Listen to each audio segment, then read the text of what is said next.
Today on the Potential Psychology podcast. Happiness is really sort of a momentary rise in our emotions that might just sort of be a moment when we sort of get surprised or delighted by something that happens. Thriving, on the other hand, is really, we're aiming for more of a kind of consistent state of feeling good and functioning well. And to be clear, we're not talking about slapping a smile on your dial and being positive all the time, because we know that there are those sort of ups and downs that happen. But this is about how we can navigate those more resiliently and have a more sort of consistent state of being up more than down. Welcome to the Potential Psychology podcast.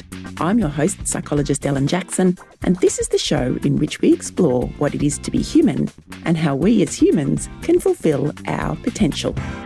Hello and welcome back to the Potential Psychology podcast, or welcome if you are a new listener. It is great to have you here. I am your host, Ellen Jackson. In fact, I'm one of your hosts for this season of the show. We're doing something a little different, which is very exciting. We're trying something new in the spirit of innovation and disruption and maybe courage, probably courage, a lot of courage, and learning. And it's all tied up with the topic where we're going to be talking about for this season.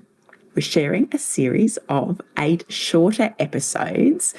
They're highly practical in nature, so lots of tips and strategies included, and they're focused on how to thrive, which is a really timely topic, I think. And there's no interview guests in this series of the show because I'm delighted to say I have a wonderful co-host with me for these series that are going to discuss how to thrive. And that wonderful co-host is trained social worker and positive psychology coach, Marie McLeod. Hi, Marie. Hi, it's fantastic to be here, Ellen. It's exciting to be doing this together. As some, maybe many of our listeners would know, you were a guest on the show in our last season 10. Where did season 8 come from? Season 10. We're up to season 11, which is a little mind-boggling.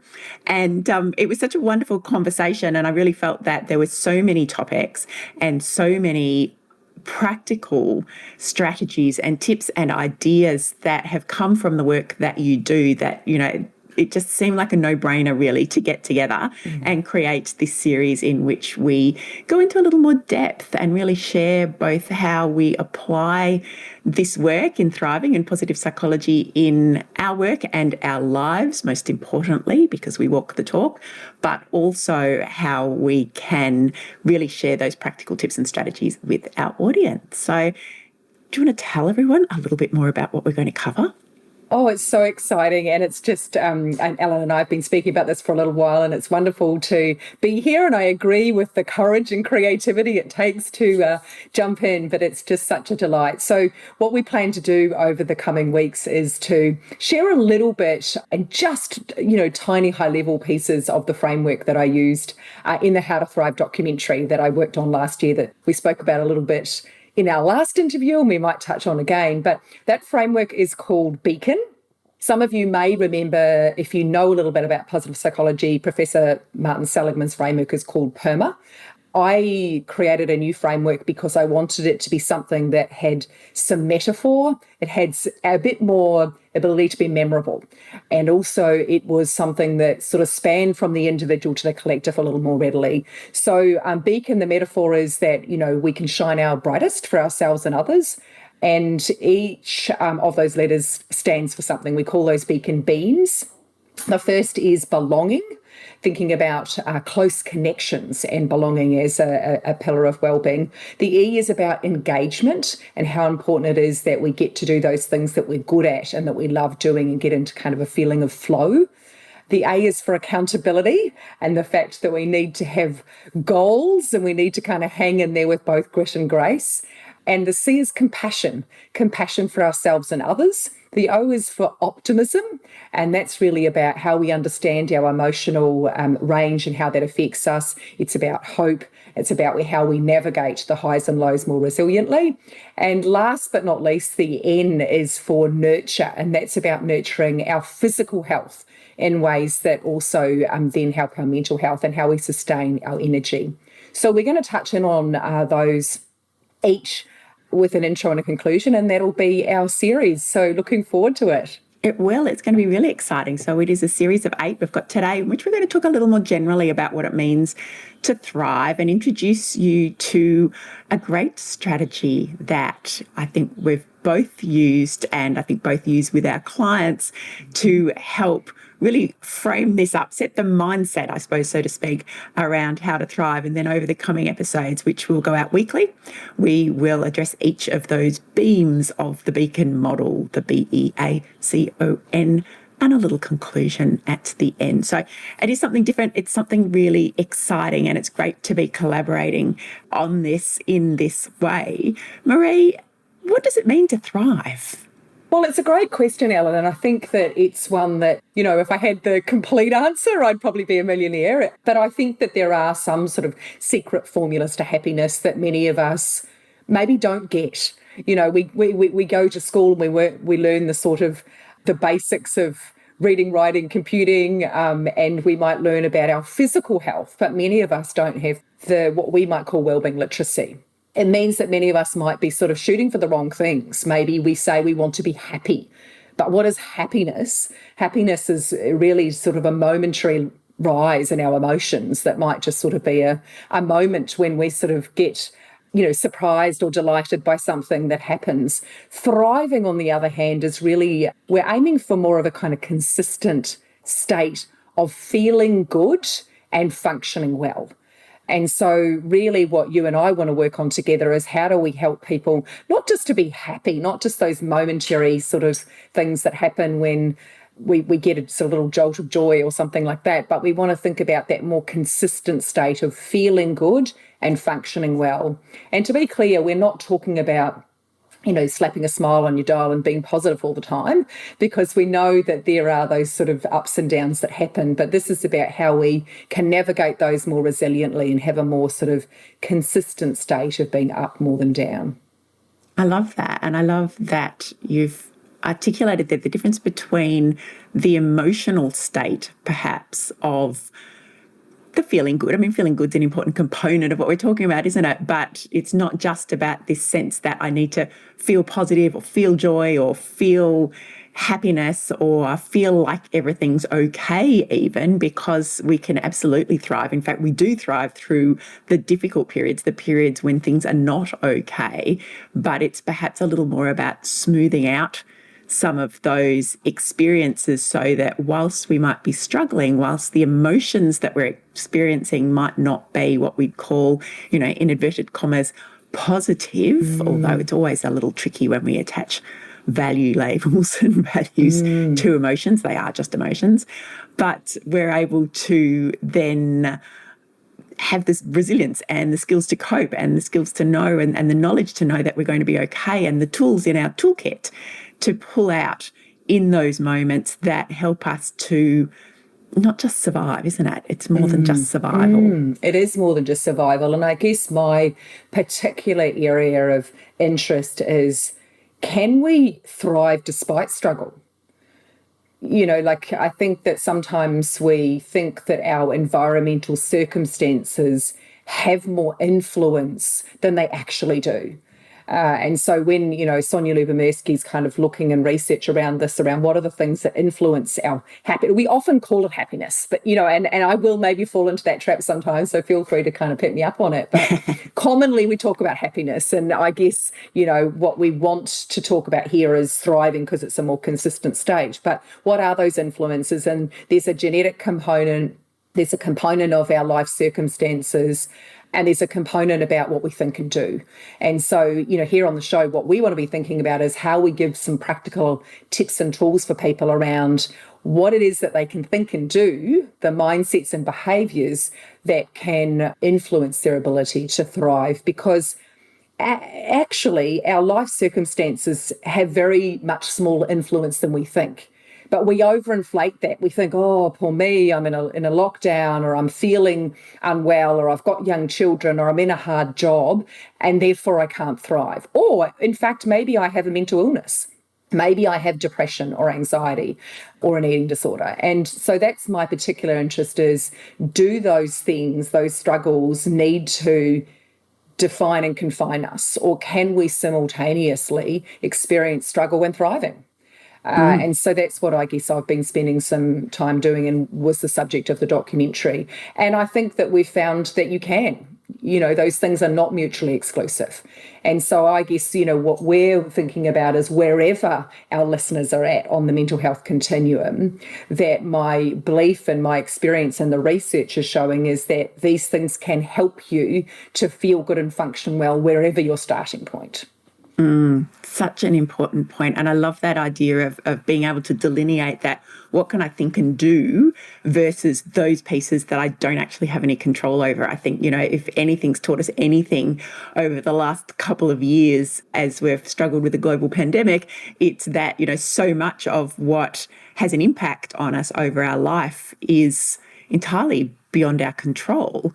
And this has been the perfect, if not always comfortable example of that.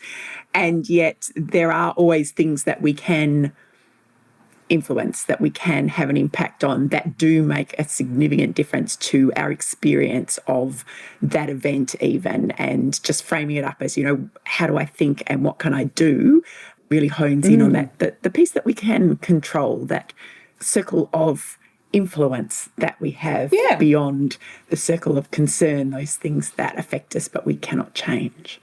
Yeah, and so the one of the sort of sayings that I most love is, it's not about waiting for the storms to pass, but it's about learning to dance in the rain. And I think that's a really beautiful thing for us to reflect on, is we can't stop the storms from coming. We can't stop. We could have never predicted, a pandemic. We don't know what's going to happen in our health and our work with our children.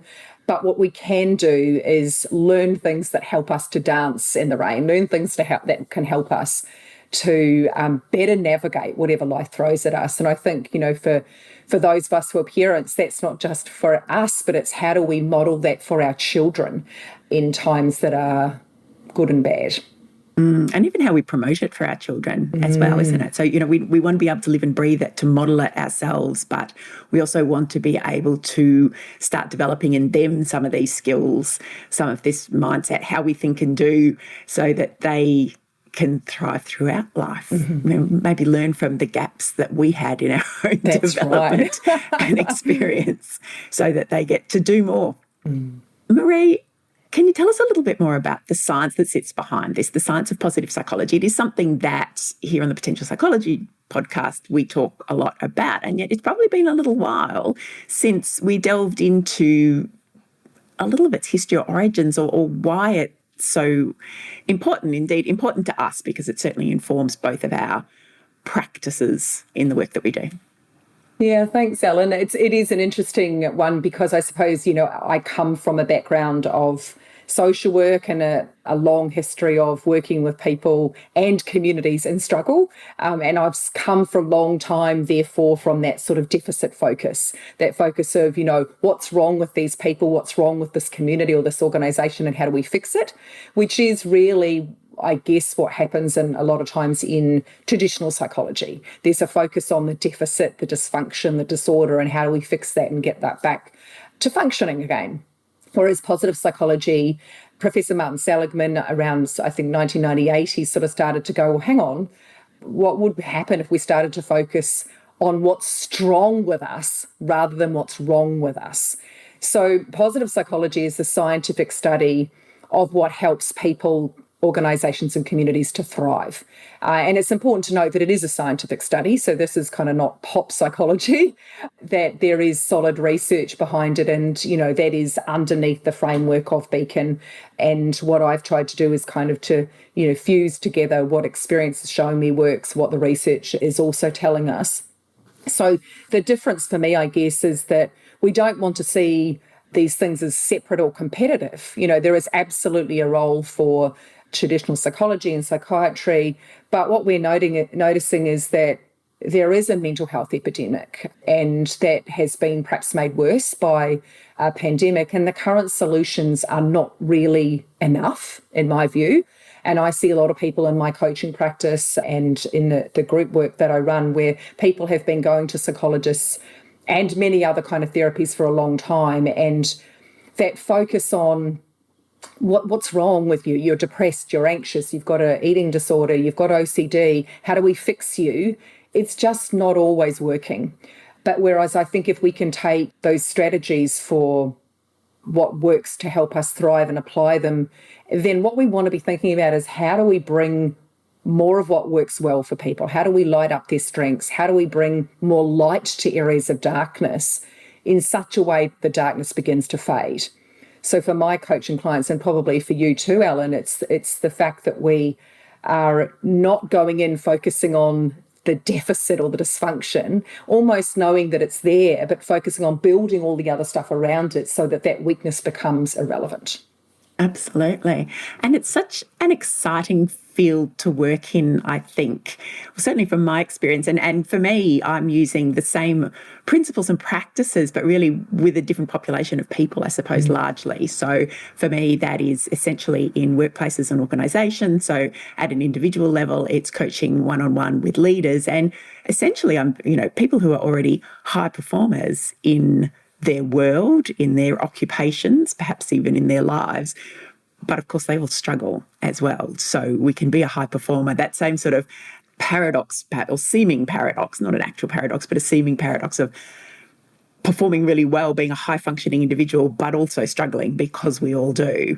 And often in my work, both again at an individual level or at an organisation, so using it at a systems level, around organisational development, organisational change, culture change, just introducing this idea of, instead of focusing on what's not working, what's broken, and it's where our brains go automatically, isn't it? We'll come to that in a moment. But looking at what's working, for an organisation or for a workplace, particularly as we've gone through what we've gone through, and so many people have worked so incredibly hard to change operations, to have to adapt to a really shifting, moving feast in requirements and regulations and the challenges of a pandemic, that when they actually take the time to celebrate what's working, when they actually take the time to reflect on the achievements and the accomplishments that they've been able to make over this period, instead of always looking to what the next problem is, what the next challenge is, what hasn't worked in terms of an effort or a strategy.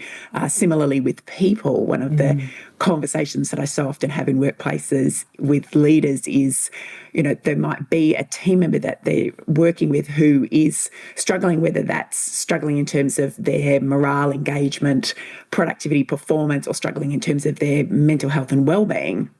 And by the nature of our brains, we get drawn to that problem, that challenge, that consumes our attention, it consumes our resources at every level. And we do it at the neglect then of that bigger picture, the things that are actually working. So giving people, and of course, obviously people need support, they need encouragement, they need help, but it's finding that balance, isn't it, between addressing that where it needs to be addressed, but also making sure that we haven't neglected the fact that there's some high performers in our team. There's some people who we never hear from because everything's going well all the time, that there are incredible successes and achievements and things to celebrate. And for us as human beings, it's about finding a bit of that emotional equilibrium between the things that challenge us, that we struggle with, but also making sure that we're getting the balance, because our brain doesn't always help us in that regard, does it? No, and I think you're right that it's about what we choose to focus on, and it's about having an investigation into what is working. So whether you are a system or you're an individual, having a line of inquiry that says, well, what's working for us and how do we grow that? And as you said, our brains are not necessarily wired that way. So our natural tendency is to focus on the issues, risks and problems.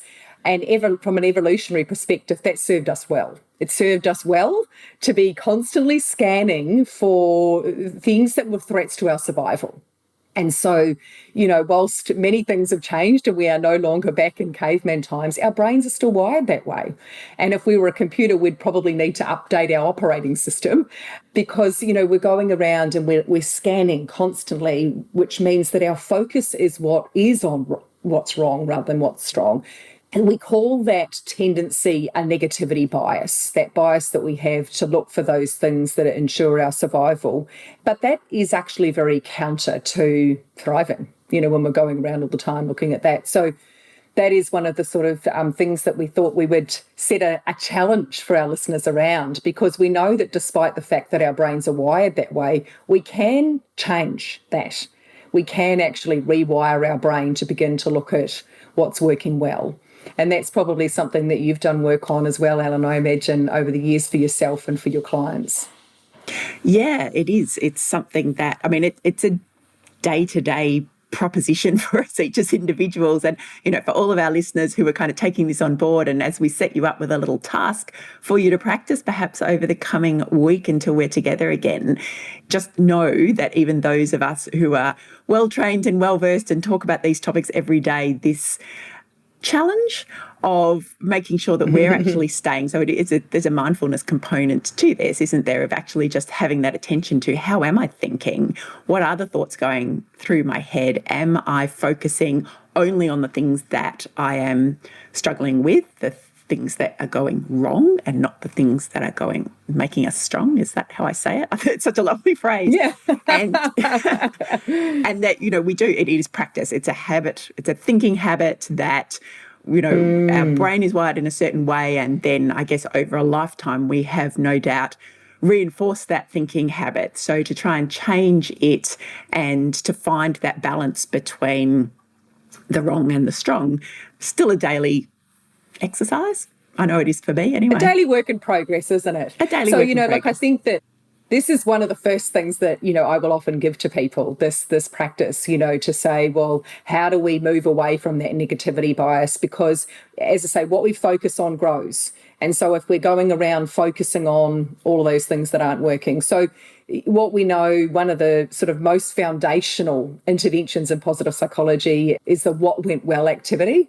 And so are we ready to share that with our listeners now, do you think? I think that's a good idea, yes. We're going to set a quest for you every time we come together. So get your pen and paper ready. Your first quest is about to be unfolded and revealed.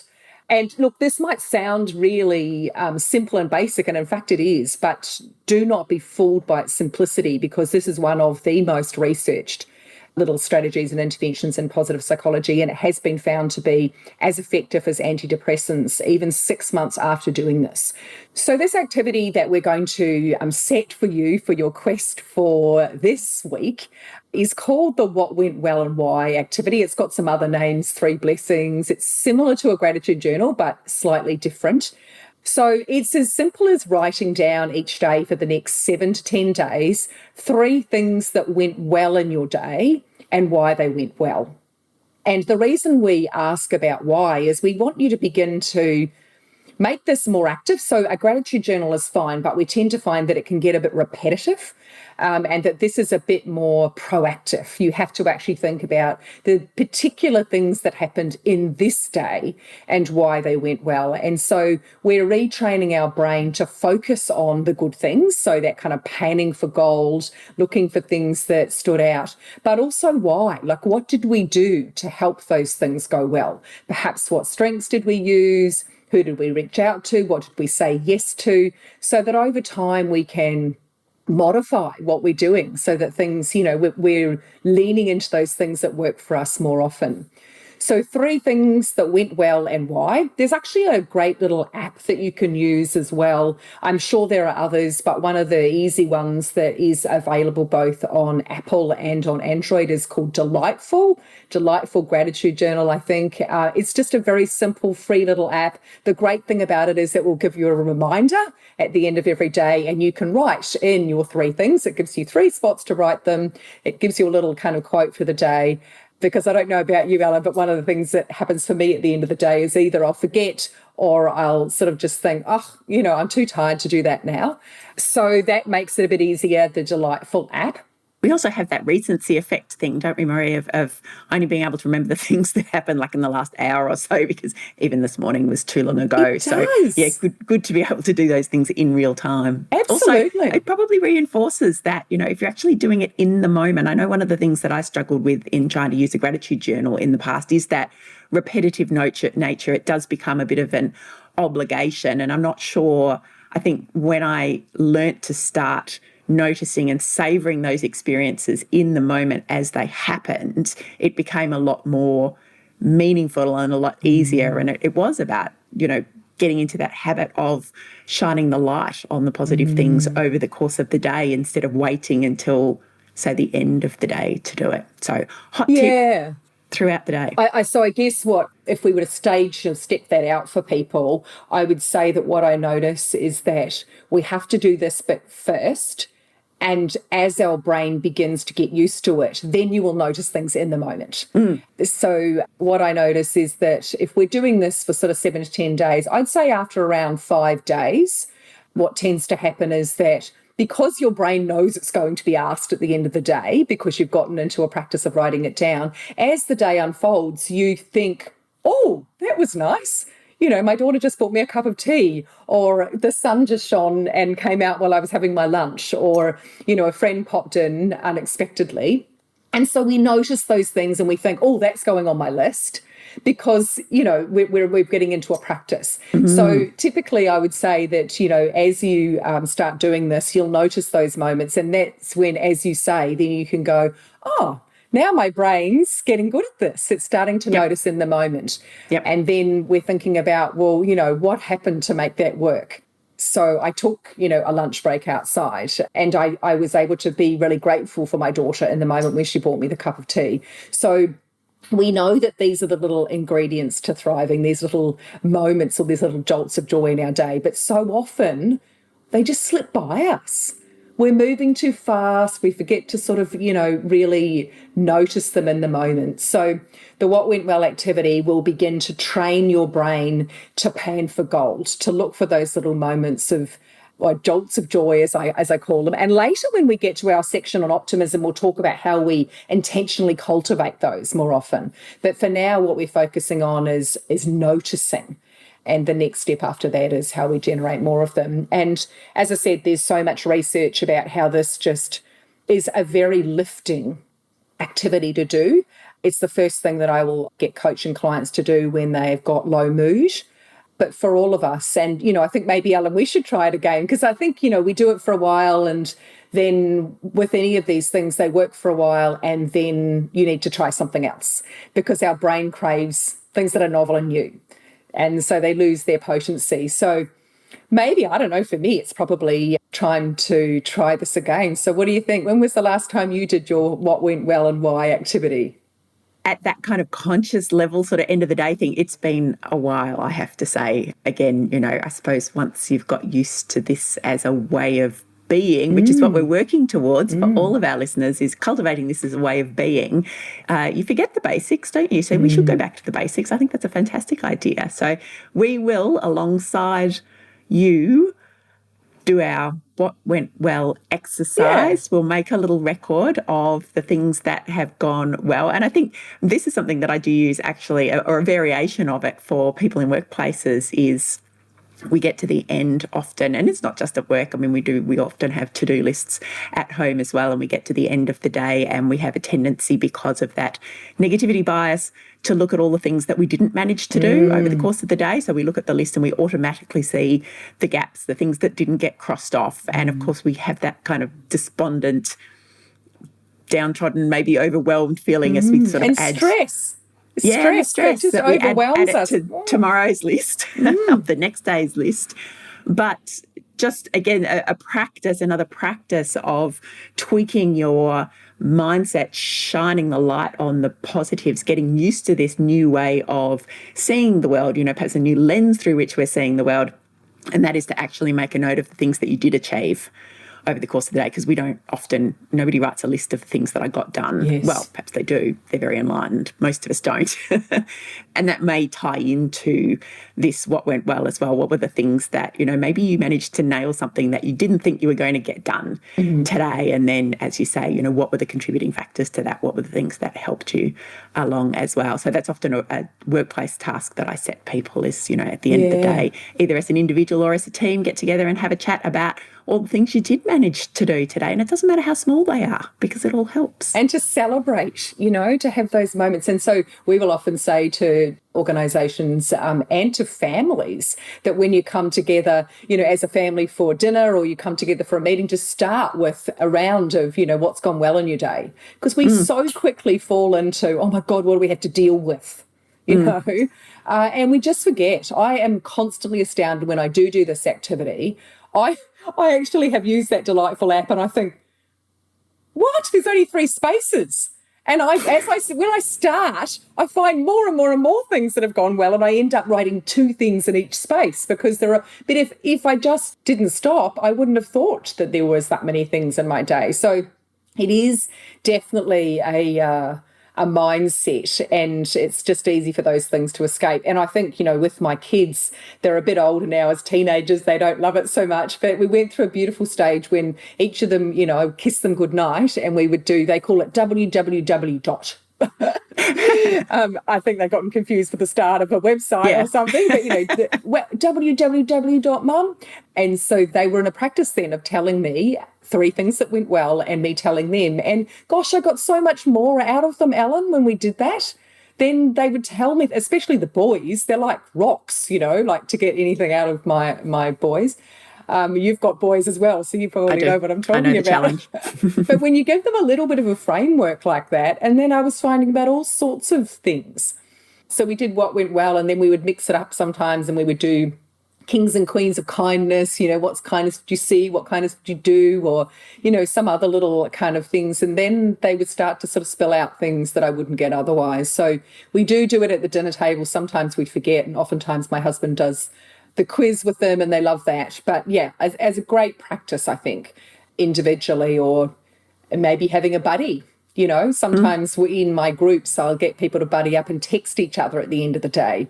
Tell me your 3 things. So maybe if you're in a relationship with someone and you don't live with them, you could do that as well. It's such a beautiful way of kind of getting to know and deepen the conversation about what happened for each other, I think.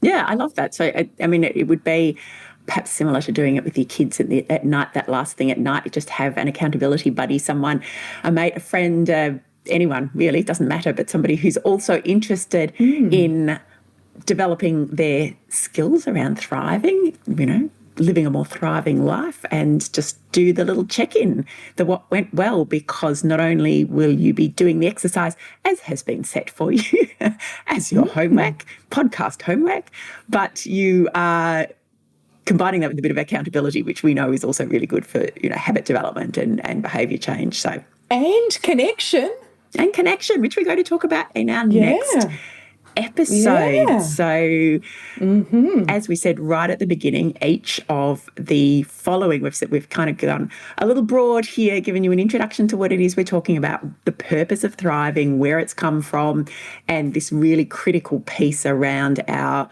attention and our mindset around the positive and not always just the challenges. But we will now go a little deeper into these little components, these elements of the Beacon framework. So B, we're talking about connection, which is fundamental in positive psychology. In fact, it's just fundamental in being human, really. But in the Beacon context, it's a B for belonging. Absolutely. And I am all for anything that we can do that can be amplified by getting a 2-for-1 or a 3-for-1. And so if we can be doing our what went well, and we can be holding ourselves and someone else accountable for doing it, and we can be connecting and deepening our relationship, that sounds like a 3-for-1 to me. That is absolutely a 3-for-1. So Marie and I will be doing that. We will hold each other accountable. We are, in fact, you are all holding us accountable, because we've said we're going to do it, and we're going to be talking about it in our next episode. Absolutely. So, we'll be putting out there literally publicly as to how we've progressed with that. So Marie, it's been such a fun conversation. I'm looking forward to the 7 more, if not beyond that. Who knows what will happen beyond that, but we're certainly focused on the next 7 weeks of the Potential Psychology podcast, our How to Thrive series, with myself, Ellen Jackson, and yourself, Marie McLeod. For those who are listening, if you'd like to know more, we have all of the details, and we will have a link to that exercise and some of the resource that sits behind it. So some of those references and other tips, strategies. A little tip sheet. Yeah, all of those bits and pieces will be in the show notes for this episode. So if you go to potential.com.au/podcast, you will get to that. If you would like to have a chat to Marie, learn more about Marie and the work that she does, her website is needtoseesomeone.com. So no AU on the end of that. It is needtoseesomeone.com, and you will find her on the assorted social, I was going to call it planets there. That's not right. The assorted social platforms. And if you search Need to See Someone, you'll find those. Of course, for Potential Psychology, you'll find us. Again, just search Potential Psychology is probably the easiest way, but we'll have all of the links to our socials, how to contact us, our websites. They're all in the show notes for today's episode. Marie, I'm looking forward to hearing the progress that you've made on your What Went Well next week. And of course, I'm excited to be sharing the next element of our How to Thrive series with our listeners next week.